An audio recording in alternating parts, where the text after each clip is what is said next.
आगे चालू करते हैं। हमारा जो फर्स्ट पॉइंट है which is what is actually negotiable instruments. तो नेगोशिएबल इंस्ट्रूमेंट्स में जो इंस्ट्रूमेंट्स है, इंस्ट्रूमेंट का मतलब होता है कोई एक तरह का डॉक्यूमेंट, और नेगोशिएबल इंस्ट्रूमेंट्स ऐसे इंस्ट्रूमेंट होते हैं यानी ऐसे डॉक्यूमेंट होते हैं जो कि फ्रीली ट्रांसफरेबल होते हैं, चाहे एंडोर्समेंट से हो चाहे एक मियर डिलीवरी से ट्रांसफ़र हो, पर जो फ्रीली ट्रांसफरेबल होते हैं वो होते हैं नेगोशिएबल इंस्ट्रूमेंट्स। इन पर्टिकुलरली इंस्ट्रूमेंट्स को ट्रांसफ़र करने से इनके अंदर जो प्रॉपर्टी है, मतलब whatever property they are carrying, ये वो उस प्रॉपर्टी को ट्रांसफ़र कर देते हैं किसी ट्रांसफरी को, and in exchange of some sort of value for it. So इसीलिए हम इसे कहते हैं नेगोशिएबल इंस्ट्रूमेंट कि ये it carries a kind of property which can be transferred just by freely transferring a document, and that document carries that property with it. जैसे ही document transfer होता है वो प्रॉपर्टी भी उसके साथ ट्रांसफ़र हो जाती है। हम आगे और पढ़ते हैं कि नेगोशिएबल इंस्ट्रूमेंट्स की क्या कोई डेफिनेशन है एक्ट में? नहीं, एक्ट में कोई नेगोशिएबल इंस्ट्रूमेंट्स की डेफिनेशन नहीं गिवन है, बट सेक्शन 13 में ये लिखा है कि किन किन को नेगोशिएबल इंस्ट्रूमेंट माना जाएगा। तो उसमें लिखा है promissory note, bills of exchange and cheques. Promissory notes वो इंस्ट्रूमेंट्स होते हैं जिसमें एक जना दूसरे जने को एक डॉक्यूमेंट पे लिख के देता है कि आई प्रॉमिस टू पे you this particular amount. Bills of exchange जो हम डे टू डे में इन्वॉइसिंग करते हैं वही बिल्स ऑफ एक्सचेंज होता है। चेक्स तो सबको पता होगा, बैंक में चेक्स लगते हैं। इनके अलावा भी कुछ और नेगोशिएबल इंस्ट्रूमेंट्स होते हैं जैसे कि hundis, treasury bills, bearer debentures, railway receipts, delivery orders, bill of lading. ये सब डिपेंड करता है कि कैसा आपका मर्केंटाइल कस्टम या यूजेज है आपका, उस पर डिपेंड करता है। यानी कि बिजनेस टू बिजनेस चीज़ें डिफर करती है। आज आप अगर रेलवे में जाओगे तो वहाँ पे रेलवे रिसीट को as a negotiable instrument treat किया जाता है कि इसको ट्रांसफ़र करने से इसके अंदर की जो भी प्रॉपर्टी होती है वो ट्रांसफ़र हो जाती है। तो इस तरीके से हर एक बिजनेस में कुछ अलग अलग तरह के नेगोशिएबल इंस्ट्रूमेंट्स को यूज़ किया जाता है, और उन नेगोशिएबल इंस्ट्रूमेंट्स को भी इधर कंसिडर किया गया है इस एक्ट के अंदर, और ये एक्ट जो है वो इन नेगोशिएबल इंस्ट्रूमेंट्स को भी रेगुलेट करेगा। नेगोशिएबल इंस्ट्रूमेंट्स को और भी तरीक़ों से डिफ्रेंशिएट किया जा सकता है, जैसे कि पेएबल टू ऑर्डर। कब बोला जाएगा कि एक negotiable instrument payable to order है? जब वहाँ पे ऐसा एक्सप्रेसिवली लिखा होगा इंस्ट्रूमेंट के ऊपर कि it is payable to order. यानी कि अगर ये आपका इंस्ट्रूमेंट है तो इस इंस्ट्रूमेंट पे लिखा होगा कि it is payable to order, या फिर उस इंस्ट्रूमेंट पे किसी स्पेसिफाइड पर्सन का नाम लिखा होगा, जैसे कि फॉर एग्जांपल पे टू सारा, या फिर फॉर एग्जांपल पे टू सारा और एक्स वाई। मतलब कोई भी स्पेसिफाइड पर्सन का नाम लिखा होगा, दिस और दिस, यानी कि पर्सन या पर्सन किसी का भी नाम लिखा होगा।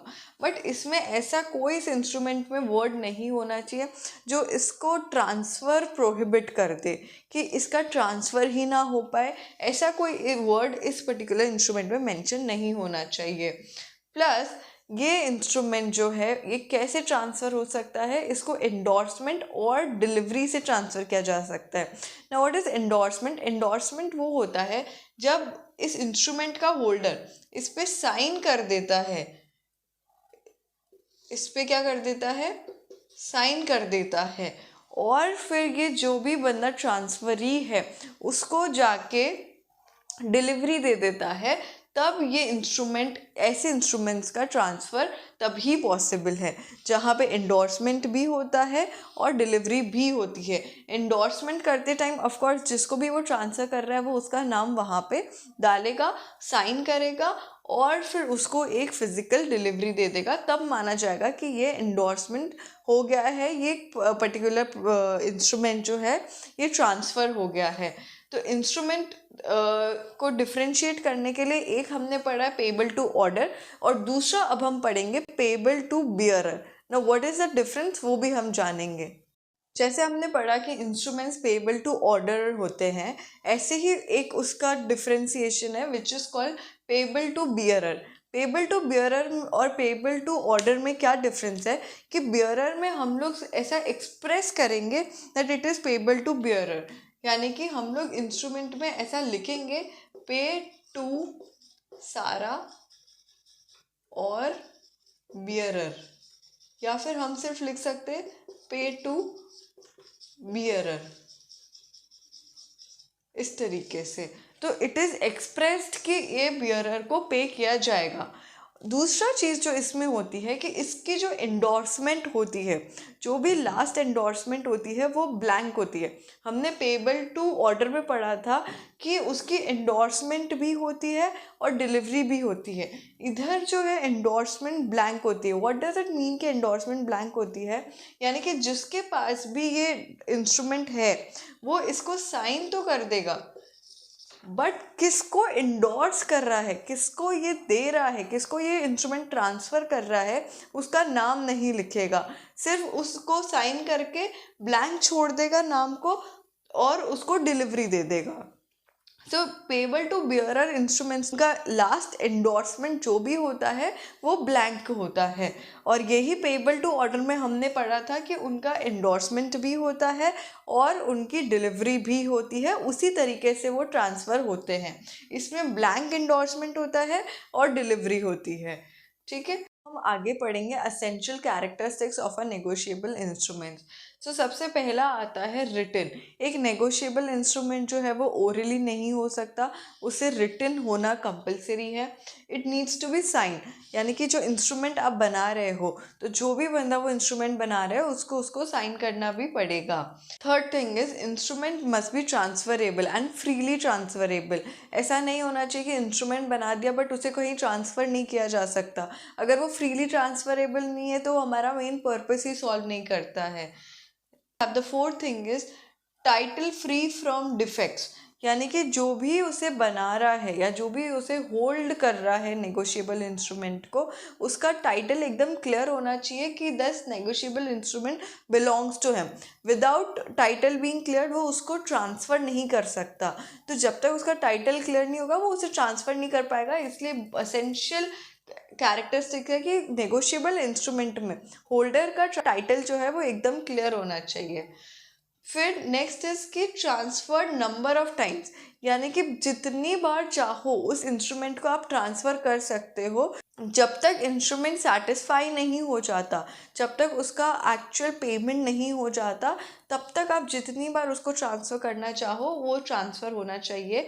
And next we have is unconditional order और प्रॉमिस टू पे। जो भी इंस्ट्रूमेंट है उसमें कोई भी तरह की कंडीशन नहीं होनी चाहिए कि अगर आप तू ये करेगा तो ही तुझे मैं पैसे दूंगा, तू पर्टिकुलर कंडीशन फुलफिल करेगा तो ही पैसे दूंगा। और हमेशा जो प्रॉमिस है या ऑर्डर है वो मनी पेमेंट का होना चाहिए। आप किसी और चीज़ के लिए नेगोशिएबल इंस्ट्रूमेंट ड्रॉ नहीं कर सकते हो। सो अनकंडीशनल होना चाहिए एंड पेमेंट जो है वो मनी का होना चाहिए। Next you have is certainty of time, amount and पे। यानी इसका मतलब है कि नेगोशिएबल इंस्ट्रूमेंट में कब उस नेगोशिएबल इंस्ट्रूमेंट का पेमेंट होगा उसका टाइम मेंशन्ड होना चाहिए, यानी कि पर्टिकुलर डेट मेंशन्ड होनी चाहिए। अमाउंट, कितना अमाउंट वो इंस्ट्रूमेंट कैरी करता है वो अमाउंट उस इंस्ट्रूमेंट में मेंशन होगा। और ये इंस्ट्रूमेंट में पे, यानी कि इंस्ट्रूमेंट किससे बिलोंग करता है वो भी सर्टेन होना चाहिए इंस्ट्रूमेंट के अंदर। And the last we have is delivered, यानी कि सिर्फ इंस्ट्रूमेंट बनाने से, उसको सिर्फ क्रिएट करने से लाइबिलिटी नहीं क्रिएट हो जाती। जब तक आप उसको पेई को या जो भी ट्रांसफरी है या जिसके ऊपर भी आपने ड्रॉ किया है इंस्ट्रूमेंट, जब तक आप उसको डिलीवर नहीं कर देते इंस्ट्रूमेंट को तब तक लाइबिलिटी क्रिएट नहीं होती। तो नेगोशिएबल इंस्ट्रूमेंट का काफ़ी इंपॉर्टेंट पॉइंट है कि इट शुड बी डिलीवर्ड। अगर आपको ये पसंद आया हो तो please like, share and subscribe. आपके किसी भी लाइक, शेयर एंड सब्सक्राइब से मुझे मोटिवेशन मिलेगा कि मैं आगे और इस तरह के वीडियोस बनाऊँ। Thank you.